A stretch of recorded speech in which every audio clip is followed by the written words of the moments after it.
আমি এশার নামাজ রাত 11টা বাজে পড়ি, আমার নামাজ কবুল হবে কিনা? এশার নামাজ কাজা হলে ভিতরের নামাজও কি কাজা আদায় করতে হবে? স্বামী সন্তান নিতে চাইলেও স্ত্রী সন্তান না নিতে চাইলে করণীয় কি? আমার বাবা আমার মায়ের মোহর পরিশোধ না করে মারা গেছেন, এখন কি আমি আমার বাবার পক্ষ হয়ে মোহরের অর্থ আম্মাকে দিতে পারবো? প্রাকৃতিক উপকরণ দিয়ে শরীরের রং ফর্সা করা যাবে কি?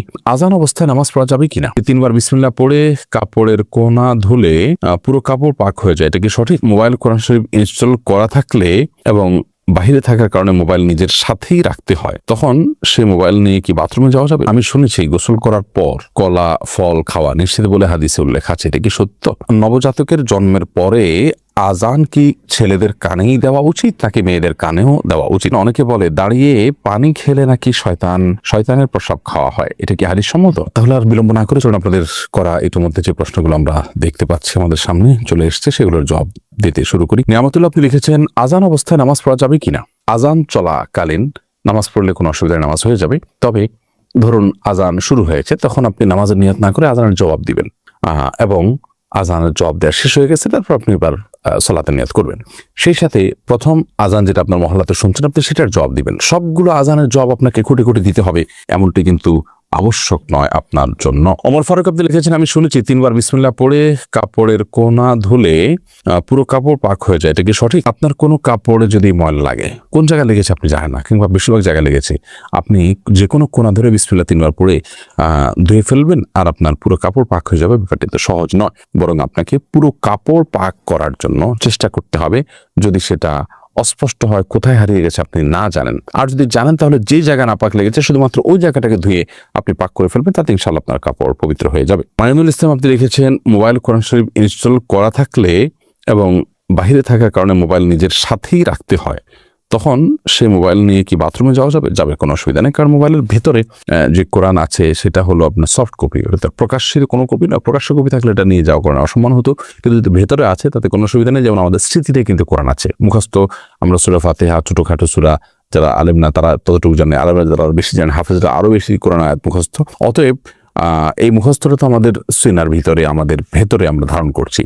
তো সেই অবস্থা আমাদের শরীর নিয়ে আমরা টয়লেটে যাই না, একইভাবে মোবাইলে যদি কোরআন কারীমের তেলাওয়াত ইত্যাদি এগুলো আপলোড করা থাকে, তাহলে সেক্ষেত্রে সে মোবাইল নিয়ে আপনার ওয়াশরুমে যাওয়াতে কোনো অসুবিধা নেই। আবু সাদাত এমনি সাইম আপনি লিখেছেন, আমি শুনেছি গোসল করার পর কলা ফল খাওয়া নিষেধ বলে হাদিসে উল্লেখ আছে, এটা কি সত্য? গোসল করার পর কলা বা ফল খাওয়া যাবে না এমন কোনো কথা কোরআন হাদিসে কোথাও আছে বলে আমার জানা নেই। আপনি কলা বা ফল এটা যে কোনো সময় খেতে পারেন, অর্থাৎ আপনি স্বাভাবিক যে কোনো সময় খেতে পারেন, এমনকি গোসল করার পর খাবেন না, আগে খাবেন, সকালে খাবেন না, দুপুরে বিকালে খাবেন, সেটা একান্ত আপনার ব্যাপার। শরীয়তের এক্ষেত্রে তেমন কোনো বক্তব্য নেই। বিশেষ করে যে কথা বলা হচ্ছে এখানে যে গোসলের পর কলা খাওয়া, ফল খাওয়া নিষেধ, এরকম কোনো কথা হাদিসে নাই। এটি যদি কেউ বলে থাকেন সেটি ভিত্তিহীন এবং মন গড়া। মোনালিসা মুন আপনি লিখেছেন, নবজাতকের জন্মের পরে আজান কি ছেলেদের কানেই দেওয়া উচিত নাকি মেয়েদের কানেও দেওয়া উচিত? নবজাতকের জন্মের পর আজান এটি ছেলে মেয়ে উভয়ের কানে দিবেন। আমরা অনেকে এক্ষেত্রে মনে করি শুধু ছেলেদের কানে দিতে হবে, না, উত্তর হলো ছেলে মেয়ে উভয়টির কানে দিতে হবে, এটি সঠিক। এবং আজান সম্পর্কে নবজাতকের কানে সপ্তম দিনে আজান, জন্মের পরে তাকে আজান দেওয়া, এই বিষয়টি বিভিন্ন হাদিস দ্বারা প্রমাণিত। যদি হাদিসের সনদগুলোকে মুহাদ্দিসরা অনেকে দুর্বল বলেছেন, কিন্তু সেটা আমলযোগ্য, এবং যার কারণে নবজাতকের শিশু তার কানে আজান দিতে হবে জন্মের পর, সেটি ছেলে হোক কিংবা মেয়ে হোক। যদি এটা ওয়াজিব নয়, কিন্তু দিলে সেটা ভালো মুস্তাহাব। ইয়াসমিন খাতুন আপনি লিখেছেন, অনেকে বলে দাঁড়িয়ে পানি খেলে নাকি শয়তানের প্রস্রাব খাওয়া হয়, এটা কি হাদিস সম্মত? না ভাই, এটা হাদিস সম্মত কোনো কথা নয়। আমরা অনেক মন গড়া কথাবার্তা বানিয়ে নিয়েছি, যেগুলো হয়তো মানুষকে সংশোধন করার উদ্দেশ্যে কেউ বানিয়েছেন। যেমন দাঁড়িয়ে পানি করলে সেটা শয়তানের পেশাব খাওয়া হয়, নাউজুবিল্লাহ। তারপরে কেউ যদি শুয়ে বই পড়ে তাহলে সেক্ষেত্রে ক্ষতি হয় মুখটা। তারপরে বই পড়ে যদি কেউ পৃষ্ঠা খুলে রেখে যায় তাহলে শয়তান পড়ে ফেলে। এগুলো সব লোকমুখে প্রচলিত এবং বানোয়ার কথা, যেগুলোর কোনো ভিত্তিকরণ হাদিসে কোথাও নেই। এগুলো যারা বানিয়েছেন হয়তো বা তারা এই জন্য বানিয়েছেন যে ধরুন দাঁড়িয়ে পেশা পানি খাওয়া তো আসলে স্বাস্থ্যের জন্য ভালো না, গলা আটকে যেতে পারে, আর শরীরের দৃষ্টিকোণ থেকে এটা ভালো জিনিস না। তো এই খারাপ কাজটা যাতে কেউ না করে সেজন্য একটু শক্ত করে একটা বানোয়াট কথা দিয়ে তাকে ভয় দেখাই দিলেন। তো এই ধরনের বিষয়গুলো সৎ উদ্দেশ্য করা হলেও অনুচিত এবং নাজায়েজ। কারণ মান কাযিবা আলাইয়া মুতাআম্মিদান ফালিয়াতাবাওয়া মাকআদাহু মিনান নার। নবী সাল্লাল্লাহু আলাইহি ওয়াসাল্লাম বলেছেন, আমার নামে যে মিথ্যা কথা বলবে, মিথ্যা কথা রটাবে, সেজন্য তার ঠিকানাকে জাহান্নামে জেনে রাখে। বিধায় এই ধরনের আপনার এই ধরনের কথা বলা এটা নাজায়েজ এবং গুনাহের কথা।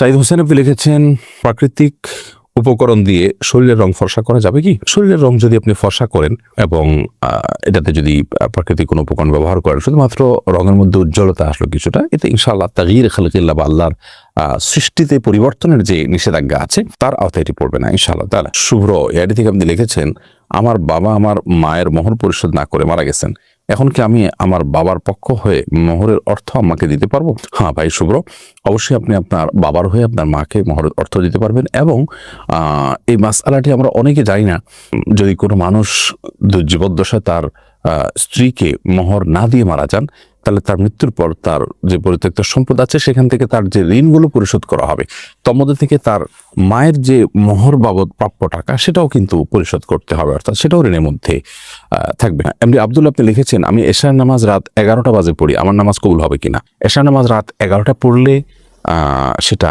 হয়ে যাবে। বিশেষ করে রাতের 1/3 পর এশার সালাত আদায় করা উত্তম। মধ্যরাতের আগ পর্যন্ত এশার নামাজ পড়া জায়েজ। মধ্যরাতের পরে যদি কেউ ভোরাতেও পড়ে তাহলে সেক্ষেত্রে সেটাও জায়েজ হতে পারে নিরুপায় ব্যক্তির জন্য। সচরাচর কোনো ওজোর ছাড়া মধ্যরাতের পর পর্যন্ত এশাকে নিয়ে যাওয়া উচিত না। এখন এই মধ্যরাতটা কয়টা বাজে হবে এটা আপেক্ষিক বিষয়। কোনো মৌসুমে কোনো দেশে এক সময় হতে পারে, অন্য দেশে আরেক সময় হতে পারে।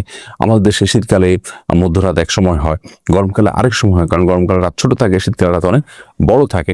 তো এটা ভ্যারি করবে যে সূর্য ডোবা থেকে নিয়ে সুবহে সাদিক বা ফজর ওয়াক্তে শুরু হওয়া পর্যন্ত পুরো সময়টাকে ভাগ করে তার ঠিক মাঝামাঝি যে জায়গাটা সেখানে হলো আপনার আমাদের সীমানা। তার আগে আগে আমাদেরকে এশার সালাত আদায় করতে হবে, আর পরে করলে আদায় হয়ে যাবে। যদি ফজরের সালাতের ওয়াক্ত হওয়ার আগে আগে তাহাজ্জুদের সময় 3টা-4টা বাজে রাত পড়েন তাও আদায় হয়ে যাবে, বাট এটা অনুচিত এবং এরকম বিলম্ব করা উচিত না। নবী করিম সাল্লাল্লাহু আলাইহি সাল্লাম ওয়াক্ত মতো সালাত আদায়ের উপর আমাদের খুব বেশি গুরুত্ব আরোপ করেছেন।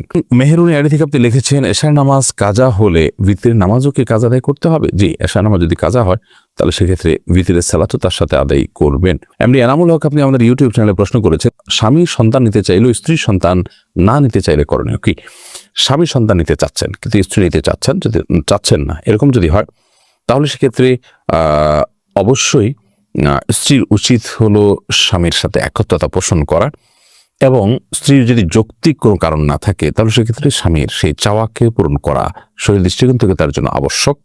এবং বিবাহের একটা অন্যতম উদ্দেশ্যই হলো সন্তান আপনার জন্মদান করা, এবং সেই উদ্দেশ্যকে সামনে রেখে আপনার পদক্ষেপ গ্রহণ করার অধিকার স্বামীকে ইসলাম দিয়েছে। এই অধিকার প্রতিষ্ঠা করার ক্ষেত্রে স্ত্রীর সহযোগিতাপূর্ণ মানুষ হয়ে থাকতে হবে। তো হ্যাঁ, যেটি বলছিলাম যে যদি এমন হয় যে এটি হলে বড় ধরনের ক্ষতি হবে, ধরুন মায়ের জীবন হুমকির মধ্যে পড়তে পারে বা এরকম কোনো বড় রিস্ক আছে, তাহলে সেক্ষেত্রে অবশ্যই মা সেখানে আপত্তি করার সুযোগ আছে।